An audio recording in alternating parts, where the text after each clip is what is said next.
À cœur, aujourd'hui, n'est-ce pas, bien-aimés dans le Seigneur, de vous dire que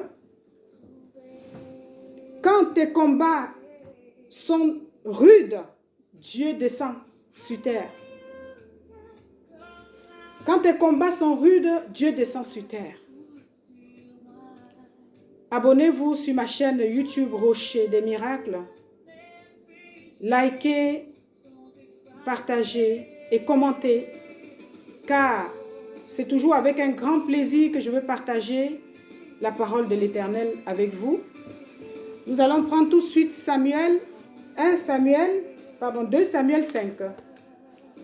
2 Samuel 5 et écoutez ce que le Seigneur nous dit dans 2 Samuel. N'est-ce pas? Alors, 2 Samuel 5, verset 17. 2 Samuel 6, verset 17. Jusqu'à de verset 17 à 25. Les Philistins apprirent qu'on avait consacré par onction David comme roi sur Israël. Et ils montèrent tous à sa recherche. David en fut informé et descendit à la forteresse. Les Philistins arrivèrent et se déployèrent dans la ville de Réphaïm. David consulta l'Éternel en disant: dois-je monter contre les Philistins? Les livrai-je entre mes mains? Et l'Éternel dit à David: monte, car je livrerai les Philistins entre tes mains. David vint à Baal Pérastim, où il les bâtit. Puis il dit: l'Éternel a dispersé mes ennemis devant moi comme l'eau qui coule. C'est pourquoi l'on appelle cet endroit Baal-Perasim. Ils y abandonnèrent leur idole. Et David et ses hommes les emportèrent. Les Philistins montèrent de nouveau pour attaquer et se déployèrent dans la vallée de Raphaïm. David consulta l'Éternel, et l'Éternel dit: tu ne monteras pas. Contourne-les par derrière, et tu arriveras sur eux vis-à-vis des mûriers.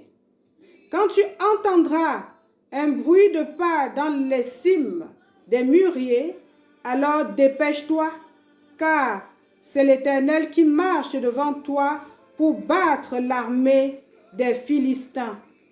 David fait ce que l'Éternel lui avait ordonné, et il porta des coups aux Philistins depuis Géba jusqu'à Gézer. Bien-aimés, voilà dans 2 Samuel 6 de 17 à 25, je vais sortir quelques versets pour vous encourager, pour vous convaincre que Dieu descend sur terre quand il le faut. En fonction de vos problèmes, n'est-ce pas? Dieu voit s'il envoie les anges ou s'il envoie quel ange il va envoyer pour combattre le problème que tu vis à cet instant. Et s'il voit vraiment que le problème est grave, lui-même il descendra. J'ai ici la parole de Dieu qui me le quitte, c'est écrit. Et vous aussi, vous pouvez vous munir de la Bible pour voir l'authenticité de la parole de Dieu. Dans le but, n'est-ce pas, de nous encourager. Les Philistins apprirent qu'on avait consacré par onction le roi David. Le roi David qui est un aïeux du Seigneur Jésus-Christ de Nazareth et qui lui-même a vécu beaucoup de déboires, le roi David. Le roi David a été rejeté par son père parce qu'il était un fils il a eu cet enfant avec une concubine, donc ce n'était pas un enfant légitime. Le roi David a beaucoup souffert du rejet. Le roi David a été rejeté par son père et même le travail que son père avait jugé bon pour lui, c'était un travail très dévalorisant selon lui, parce qu'il avait envoyé David travailler comme berger, donc celui qui gardait les brebis, n'est-ce pas? Tandis que les autres étaient des militaires, étaient des soldats, ils avaient de travail digne de ses yeux, hein, pour lui. Mais ça n'a pas empêché, comme vous voyez là, que le roi David a été consacré par onction. Cela veut dire qu'il a été voulu de Dieu. Hein? C'est le roi David a été utilisé, c'est lui que Dieu a choisi pour descendre Saül qui lui était orgueilleux. Bon, maintenant on ne parle pas de ça. Je voulais juste vous situer qui est le roi David. Le roi David il a été élu pour être roi, hein, par onction. Alors, par onction sur Israël. Et ils montaient tous à sa recherche. Quand les Philistins ont appris, ils sont montés à la recherche du roi David parce que même sans être roi, il faisait déjà des ravages. Donc, ils ont eu peur. Ils se sont dit, il faut vraiment qu'on l'attaque afin qu'il nous laisse tranquille parce que si on le laisse faire, on ne pourra pas, on ne s'en sortira pas. Et alors, qu'est-ce qui se passe? C'est que, qu'est-ce qui se passe? Le roi David est au courant qu'il est recherché. Et qu'est-ce qu'il fait? Qu'il est recherché par les Philistins, n'est-ce pas? Et qu'est-ce qu'il fait? La Bible nous dit, les Philistins arrivaient et se déployèrent dans la vallée de Raphaïm. Alors, ils se sont préparés pour attaquer David.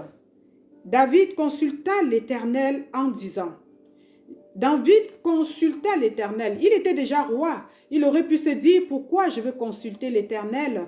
Mais c'était un homme, un roi humble. J'ai envie de dire à mon frère et ma sœur aujourd'hui, quand nous devons garder l'humilité, qu'on soit roi, qu'on soit n'importe quoi, on doit être reconnaissant pour ce que Dieu fait de nous tous les jours. Dieu vraiment agit dans nos vies. C'est nous qui ne voyons pas forcément. Donc, il a consulté l'Éternel. David ne faisait rien sans consulter l'Éternel, n'est-ce pas? Le grand roi David, il ne faisait rien sans consulter l'Éternel. Et je ne suis pas sûre qu'il marche le truc. Je ne suis pas très sûre. Bon, excusez-moi. Alors, l'autre. Alors, le roi David consultait l'Éternel. Consultons l'Éternel sur chaque chose. Il est alpha, oméga. C'est lui qui doit vraiment, agir dans nos vies. C'est lui qui doit vraiment prendre des décisions. C'est-à-dire que quand tu te lèves le matin, tu dois consulter l'Éternel. Même quand tu marches, tu dois consulter l'Éternel, la direction. On doit vraiment, l'Éternel doit être notre passion. C'est ainsi que nous verrons les choses beaucoup moins difficiles. Et quand il consulte l'Éternel, qu'est-ce que l'Éternel lui dit? Et David consulta l'Éternel. Dois-je monter? Il demande à l'Éternel, dois-je monter pour me battre contre les Philistins? Les livreras-tu entre mes mains? Et l'Éternel dit à David, monte, je livrerai les Philistins entre tes mains. Alléluia. Donc, on peut parler à l'Éternel. Qui a dit que Dieu ne parle plus? Dieu parle encore aujourd'hui. Mais disposons-nous. C'est un dialogue face à l'Éternel. Vous pouvez parler face à face avec l'Éternel. N'est-ce pas? Donc, l'Éternel lui dit, monte, je livrerai les Philistins entre tes mains. Et c'est ce qui s'est passé. Le roi David il a combattu et cette fois-là, l'Éternel les a livrés entre ses mains. Mais ce n'était pas suffisant, ils ont résisté. Qu'est-ce qu'ils ont fait? Ils sont encore remontés. Les Philistins montèrent de nouveau pour attaquer et se déployer dans la vallée de Raphaïm. Donc ils sont encore remontés. Quand il a battu la première fois, ils se sont dit qu'on va résister parce qu'ils voulaient absolument détruire, en finir avec le roi David, n'est-ce pas? Et à nouveau, David consulta l'Éternel. Il dit à l'Éternel, les livreras-tu entre mes mains? Est-ce que je pourrais monter pour me battre avec les Philistins? Et cette fois-ci, qu'est-ce que l'Éternel lui répond? L'Éternel lui dit à l'Éternel lui répond, non, tu ne monteras pas. Donc la première fois, il a dit à David, tu vas monter te battre avec eux. Et cette fois-ci, il dit à David, non, tu ne monteras pas. Et il lui dit comment il va marcher. Il lui dit, contourne-les derrière et tu arriveras sur eux vis-à-vis des mûriers. Non seulement l'Éternel lui dit non, ne monte pas, mais il lui dit comment il va faire pour détourner. Parce que l'Éternel a vu cette fois-ci que la disposition de ses ennemis, il ne pouvait pas monter. Donc l'Éternel a vu aujourd'hui, bien-aimé dans le Seigneur, la disposition de tes ennemis et il va te dire, il va te conduire, bien-aimé, comment tu dois t'en sortir pour te débarrasser de tes ennemis, pour vaincre tes ennemis. Voilà ce que l'Éternel dit au roi David.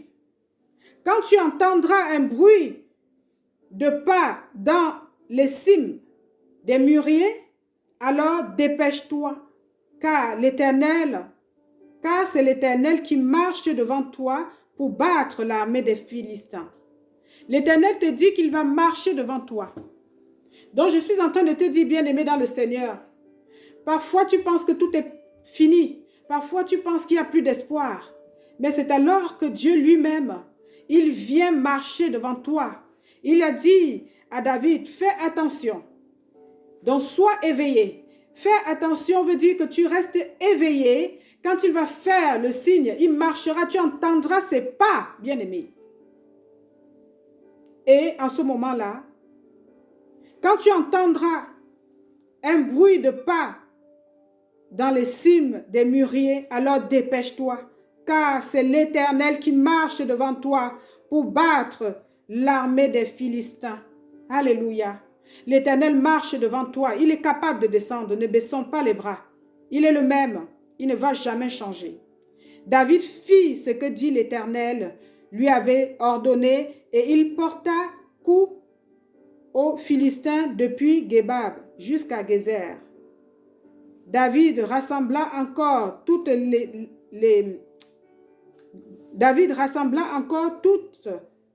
son élite d'Israël. Donc, vous voyez, quand l'Éternel vous donne des consignes, quand vous consultez l'Éternel sur chaque chose de votre vie, chaque décision que vous voulez prendre, l'Éternel vous écoute, il vous donne des conseils. Et si ça ne va pas, il descend marcher devant vous. Donc, je voulais vraiment encourager quelqu'un aujourd'hui que Dieu ne l'a pas abandonné. Il y a tellement de situations qui nous montrent tous les jours que c'est très difficile. On ne peut plus s'en sortir, on est enfermé depuis longtemps déjà et on ne sait plus quoi faire. Quand on est enfermé comme ça depuis longtemps, il arrive un moment, on commence à compter les factures. Comment je vais faire pour payer le loyer quand je vais sortir d'ici? C'est très difficile. Comment je vais faire pour envoyer l'argent dans la famille en Afrique comme j'ai l'habitude de faire pour soutenir ma famille? C'est très très difficile. Comment on va faire? Qu'allons-nous faire? Les gens sont fatigués, n'est-ce pas? Mais l'Éternel te dit qu'il va descendre. Il va descendre lui-même. Il va marcher avec nous. Oui, quand nous nous confions à ce Dieu qui est merveilleux, nous avons que bénéfice net. Il ne nous abandonne pas. La situation veut en ce moment qu'on se retourne facilement. Mais il vient de nous dire, comme vous avez entendu 2 Samuel 6, versets 17 à 25, qui nous dit, l'Éternel va descendre. N'est-ce pas? Ce n'est pas seulement avec David qu'il est descendu. La Bible nous dit, il est descendu avec beaucoup d'autres prophètes, beaucoup d'autres de ses enfants, de ses filles, de ses fils. Alléluia. On est confiné, on en a marre, on craque. Il y a des femmes qui sont de plus en plus battues. On est irrité de par notre chair parce qu'on ne sait pas vraiment se reposer sur ce Dieu comme le roi David. On ne sait pas l'appeler pour qu'il vienne nous consoler, pour qu'il vienne être notre secours. N'est-ce pas? Et on est en colère. Et puis la colère, Dieu seul sait, vous savez que la colère est mauvaise conseillère. C'est surtout ce qu'il ne faut pas faire.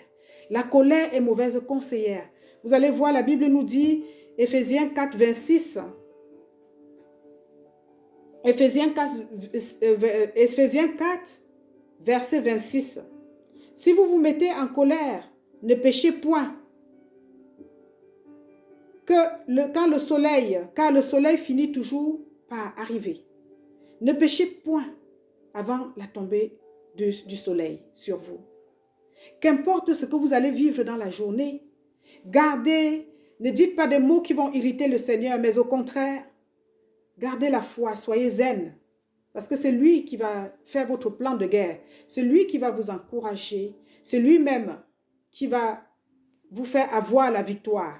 Derrière chaque combat avec le Seigneur, il y a la victoire. Il ne perd pas les combats, n'est-ce pas? La Bible nous dit de ne pas être en colère. Il y a la colère quand on en a marre, quand on attend les solutions à nos problèmes. Il y a le découragement quand on attend les solutions.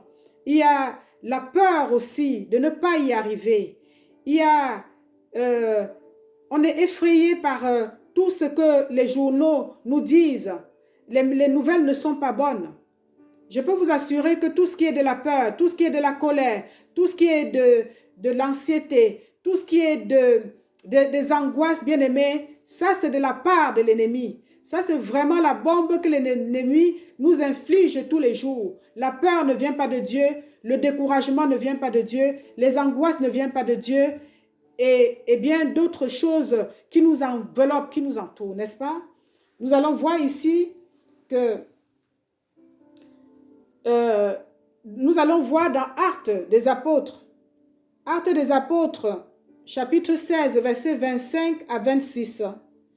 La parole Actes des Apôtres. Alors, nous allons voir Actes des Apôtres, toujours dans le but, bien aimé dans le Seigneur, de nous encourager. Actes des Apôtres 16, 25 à 26. Vers le milieu de la nuit, Paul et Silas priaient et chantaient les louanges de Dieu, et les prisonniers les écoutaient. Tout à coup, il y a eu un tremblement de terre si violent que les fondations des prisons ont été ébranlées. Toutes les portes se sont immédiatement ouvertes et les liens de tous les prisonniers ont été déchaînés. Alléluia. Nous sommes fatigués, n'est-ce pas? Nous avons les liens, Paul et Silas, comme Paul et Silas. On a le lien n'est pas forcément les chaînes, n'est-ce pas? Mais on a aussi le cœur qui peut être enrobé, tellement l'angoisse, la peur. Mais la Bible nous dit que qu'est-ce que Paul a fait et son compagnon Silas? Ils ont chanté, bien-aimés. Ils ont chanté, je veux chanter, chanter ton nom. Mon Dieu a tout payé, il est le maître. Je vais sauter, sauter de joie. Mon Dieu a tout payé, il est le maître. Alors, ils ont chanté les louanges. Ils ont adoré le Seigneur parce qu'ils savaient ce que leur Dieu est capable de faire. Sais-tu ce que ton Dieu est capable de faire, bien-aimé? Il est capable de beaucoup. Vous voyez, seulement la louange et l'adoration, ça ont plu à l'Éternel des armées et il a décidé d'organiser un tremblement de terre. Suite à ce tremblement de terre, ça a brisé les murs de la prison, ça a ouvert toutes les portes de la prison, bien aimé. Et alors, Silas et Paul étaient libres et bien évidemment, tous ceux qui étaient avec eux. J'ai envie de te dire aujourd'hui que soit le sujet de la libération de tout un peuple à travers tes louanges et l'adoration, pas le pleurnichement tous les jours. Nous ne devons pas toujours pleurer devant le Seigneur. Vous voyez, Paul aurait pu se dire, je suis en prison, Dieu m'a laissé tomber, Dieu m'a lâché maintenant. Il a préféré plutôt louer l'Éternel, chanter, oui. Ce n'est pas forcément avec les armes que Dieu se bat. Non, Dieu ne se bat pas comme nous voulons. La parole de Dieu nous dit, les armes avec lesquelles nous combattons ne sont pas les armes avec lesquelles nous combattons ne sont pas charnelles, n'est-ce pas? Mais elles sont puissantes. Ce sont des armes spirituelles par les vertus que l'Éternel nous a données, n'est-ce pas? Dieu nous a donné les vertus pour combattre. Ça peut être la simple louange de Paul et Silas, n'est-ce pas?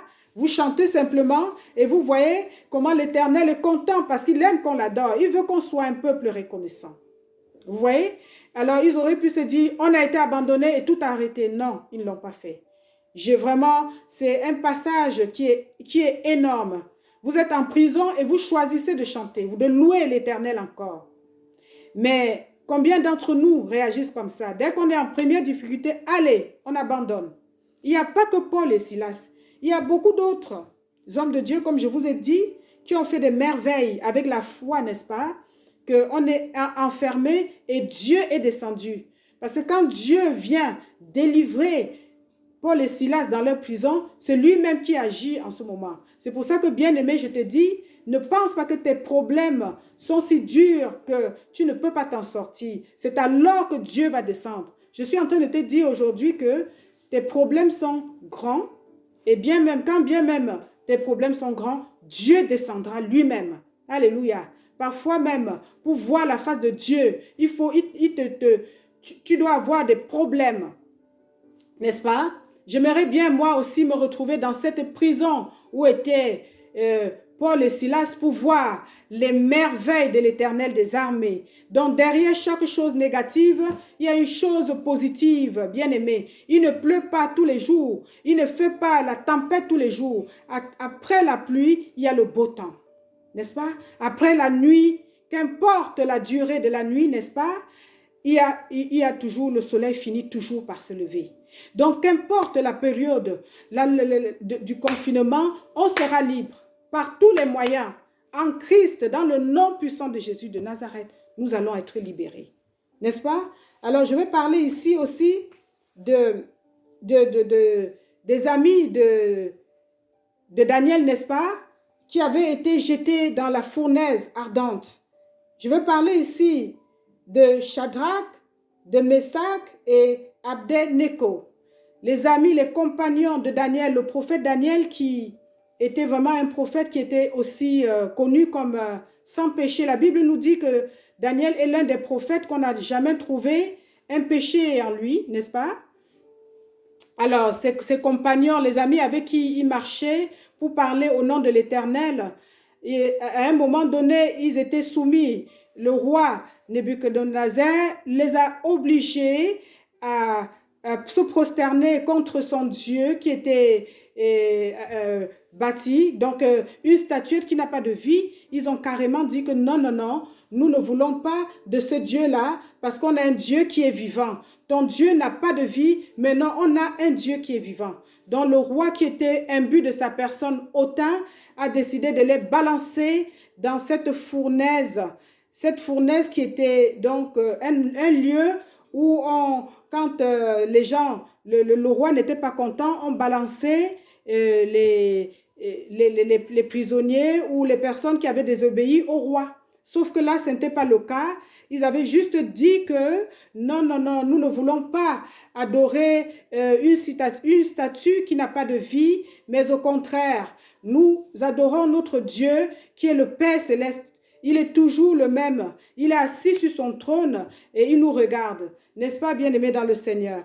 Voilà, ça a valu qu'on les prend. Ils ont fait chauffer le four ce jour-là. La Bible nous dit que le feu qu'ils ont mis ce jour-là était plus fort que d'habitude. Vous voyez? Ils ont chauffé 7 fois plus le feu que d'habitude pour être sûrs que les compagnons de Daniel vont cramer. Et qu'est-ce qui s'est passé, bien-aimés dans le Seigneur? Quand ils les ont jetés dans le four, ceux-mêmes qui ont jeté les amis de Daniel dans le four, et ils ont été, la chaleur a propulsé et eux-mêmes ils sont morts immédiatement. Mais qu'est-ce qui s'est passé dans cette prison-là? Non, non, non, non, non. Ni Shadrach, ni Meshach, ni Abednego, aucun d'eux n'a été touché. N'est-ce pas? Le roi s'est précipité pour venir voir si son plan avait réussi, s'il avait réussi à cramer, n'est-ce pas, les enfants du Père très haut. Et il a été très, très déçu parce qu'en les jetant dans cette fournaise, il leur avait dit, je verrai comment votre Dieu viendra vous délivrer de ce feu ardent. Mais simplement, comme je vous ai dit, dans des situations les plus compliquées, Dieu descend lui-même. Quand le roi est venu pour voir ce qui se passait dans ce feu-là, qu'est-ce qu'il a vu? Il a vu 4 personnes, n'est-ce pas? Il y avait 3 personnes qui avaient été jetées dans ce feu, mais le roi a vu 4 personnes et il s'est posé la question mais à ses serviteurs, on n'a pas mis 3 personnes ici dedans, de jeter 3 personnes dans le feu? Ses serviteurs lui ont dit, mais oui, il y avait 3 personnes. Et le roi leur dit, non, il y a une 4e personne avec eux. Alléluia. Je suis en train de dire à une personne ici, si quelqu'un vient te chercher, bien-aimé dans le Seigneur, je ne sais pas quel guet-apens il est en train de te projeter. Je ne sais pas ce que le Seigneur, ce que l'ennemi, ce que le diable veut contre toi. Mais le diable te trouvera avec une 2e personne, n'est-ce pas? Le diable trouvera un gardien. Que celui, la 4e personne qui était avec les amis, les compagnons de Daniel, soit avec toi, n'est-ce pas? Cette personne, le roi décrit cette personne, que cette personne avait l'image de Dieu, n'est-ce pas? L'image d'un ange. Et effectivement, la 4e personne qui était dans le feu avec les amis, les compagnons de Daniel, était effectivement Dieu lui-même qui est descendu dans la fournaise ardente pour protéger ceux qui l'aiment, bien-aimés dans le Seigneur. Parce que ceux-là même, ils avaient confiance en ce Dieu, n'est-ce pas? J'ai envie de te dire que rien ne te trouble. Fais confiance au Seigneur. Vous avez vu? Dieu est descendu dans la fournaise ardente et il a protégé tous ses bien-aimés. Il est le même, il est capable. J'aime bien Luc 1, verset 37 qui dit, car rien n'est impossible à Dieu. Vous voyez, c'est un petit verset, mais qui veut tout dire. Car rien n'est impossible à notre Dieu bien-aimé. Arrête de t'encombrer le cœur. Arrête de penser que tu vas rester définitivement enfermé. Arrête de croire que la situation va rester intacte. Non, la situation va changer, n'est-ce pas? En ta faveur, toi qui t'es appuyé à l'Éternel des armées. Dieu va encore être victorieux, n'est-ce pas? Comme avec Daniel, il est venu lui-même. Je dis, quand ça ne va plus, Dieu va descendre. Confie-toi à l'Éternel, comme disait le roi David. Seigneur, que dois-je faire? Et alors, il te dira ce que tu dois faire. Et si ça ne convient pas, si ça ne suffit, si son plan ne permet pas de te délivrer, il viendra lui-même en personne, n'est-ce pas? Alors, il n'y a pas que, n'est-ce pas, le roi, il n'y a pas eu que les amis de Daniel qui ont eu droit à la torture. Daniel aussi a eu droit à sa petite part de torture, si je peux ainsi dire, parce que devant Dieu, ce que l'ennemi pense que c'est costaud, Dieu, avec un petit clic, c'est parti. Alors, j'ai envie de vous dire ici que Daniel a eu son tour de torture, n'est-ce pas, bien-aimé? Ils ont pris Daniel aussi un jour parce que Daniel ne voulait pas marcher selon leur combine, des idolâtres. Et qu'est-ce qu'ils ont fait? Ils ont décidé aussi de jeter Daniel cette fois-ci, dans la fosse aux lions, bien-aimé dans le Seigneur. Oh, l'être humain. Ils ont pris Daniel parce que Daniel n'avait pas marché selon la combine de passer tout le temps à adorer un Dieu qui n'est pas le nôtre et lui tourner le dos dès que ça ne va pas. Ils ont dit aussi à Daniel, ils ont condamné Daniel. C'est le peuple cette fois-ci qui a obligé le roi à condamner Daniel. Et on a jeté Daniel dans la fosse aux lions. Et la Bible nous dit, bien-aimé dans le Seigneur, quand il est rentré dans la fosse aux lions, l'Éternel des armées avait envoyé les anges fermer la gueule des lions. J'ai envie que les gens ferment leur gueule, ceux qui vous font du mal, ceux qui disent que des méchancetés sur vous, bien-aimés. J'ai envie que le Seigneur envoie les anges leur fermer leur gueule pour qu'ils vous laissent tranquille, n'est-ce pas? Parce que seulement les paroles que les gens disent contre toi tous les jours peuvent suffire pour te détruire. Ce n'est pas forcément de venir te manger, non.